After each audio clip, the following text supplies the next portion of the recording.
আপনি একটু ভালোবাসা খুঁজে বেড়াচ্ছেন, তা কোথায় খুঁজছেন? এই অর্থরূপী মানুষের মধ্যে? এরা ভালোবাসার মূল্যবোধ বোঝে? এরা সবাই খালি বোঝে অর্থ আর স্বার্থ। কে আপনাকে ঘৃণা করে, কে আপনাকে অপছন্দ করে, এই নিয়ে কোনো চিন্তা করবেন না। তার থেকে বরং কে আপনাকে ভালোবাসে, কে আপনাকে পছন্দ করে, সেই নিয়ে চিন্তা করুন। কারণ হাজারটা মানুষের মধ্যে, হাজারটা মানুষের ঘৃণার মধ্যে যদি একটা মানুষ আপনাকে ভালোবাসে, সেটা হচ্ছে সব থেকে বড় পাওয়া। আকাশ দেখে বোঝা যায় আজ দিনটা কেমন যাবে, তেমনি ফুল দেখে বোঝা যায় ফুলের সুবাস কেমন হবে। আবার মেঘ দেখে বোঝা যায় আজকে বৃষ্টি কেমন হবে।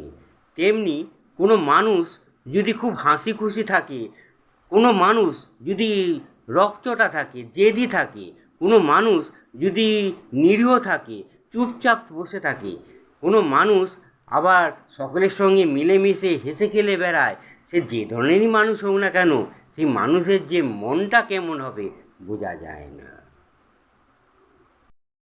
অনেক পুরুষ মানুষ আছে ঘরে স্ত্রী থাকতেও অন্য নারীর সাথে মেলামেশা করে। তখন তার স্ত্রীকে সবাই বলে, আরে তুই কী মেয়ে ছেলে রে, হ্যাঁ, নিজের স্বামীকে ধরে রাখতে পারিস না? আবার কিছু পুরুষ মানুষ আছে, সে নিজের স্ত্রীকে খুব ভালোবাসে। তখন সবাই আবার তার স্ত্রীকে বলে, বাবা কী মেয়ে ছেলে রে, হ্যাঁ, স্বামীকে একদম বশ করে রেখে দিয়েছিস। আবার কিছু পুরুষ মানুষ আছে তার স্ত্রীকে ভালোবাসে না, সে অন্য নারীর প্রতি আসক্ত হয়। তখন তার স্ত্রী আবার করে কি, অন্য পুরুষের প্রতি একটু আসক্ত হয়। তখন সবাই বলে, আবার কি মেয়ে ছেলে, হ্যাঁ, এখন চরিত্রহীন। এই হচ্ছে আমাদের দুনিয়া, এই আজব দুনিয়া আমাদের বসবাস করতে হয়। কেউ যদি তোমাকে সত্যি ভালোবাসে, সে সব থেকে কখন খুশি হবে জানো? যখন তোমাকে কিছু দিতে পারবে। আর যে তোমাকে ভালো না বেশি ভালোবাসার অভিনয় করবে, সে কখন খুশি হবে জানো? যখন তোমার কাছ থেকে কিছু নিতে পারবে।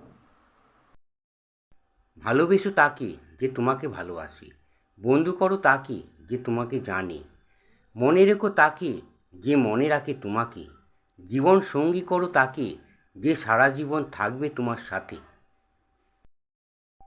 তুমি যদি তোমার মনের মতো ভালোবাসার মানুষ একদিন যদি খুঁজে পাও, তুমি কি করবে?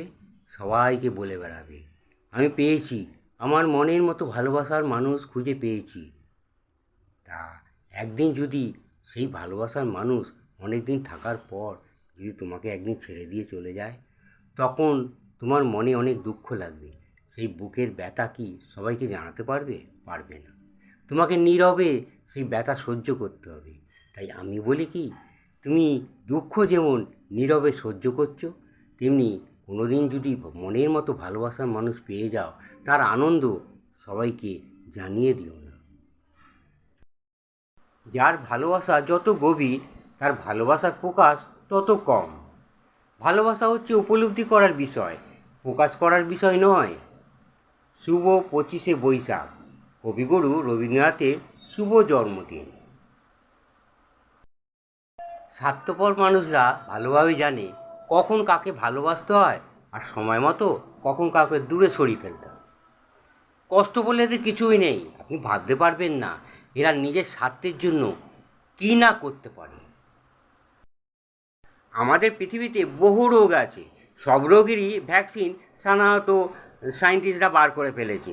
যেমন কলেরা, বসন্ত, ম্যালেরিয়া, আরও কত কী আছে। শেষকালে করোনার ভ্যাকসিনটা কিন্তু বার করে ফেলেছে। তবে একটা ভ্যাকসিন কিন্তু তারা এখন বার করার কথা চিন্তাও করে না, আর বারও মনে করবে না। তা আমার মনে হয় সেটা বার করা উচিত। সেটা হচ্ছে কি, প্রেম রোগের ভ্যাকসিন।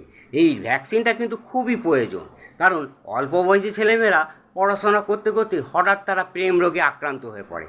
তখন তাদের পড়াশোনাটা ডকে ওঠে, তার পড়াশোনা ছেড়ে দিয়ে খালি প্রেম করতে শুরু করে। তারা বেশিরভাগই ছেলেমেয়েরা তারা আর জীবনে উন্নতি করতে পারে না। তা এই ভ্যাকসিনটা কিন্তু খুবই প্রয়োজন। তবে অল্প বয়সী ছেলেমেয়েদের কথা বলবো কেন, অনেক মধ্যবয়সী পুরুষ নারীরা কিন্তু প্রেমে ভোগে। অনেক পুরুষরা আছে ঘরে স্ত্রী থাকতেও পর স্ত্রীর ওপর প্রেমে পড়ে যায়। আবার অনেক স্ত্রী আছে ঘরে স্বামী থাকতেও পর পুরুষের ওপর প্রেমে পড়ে যায়।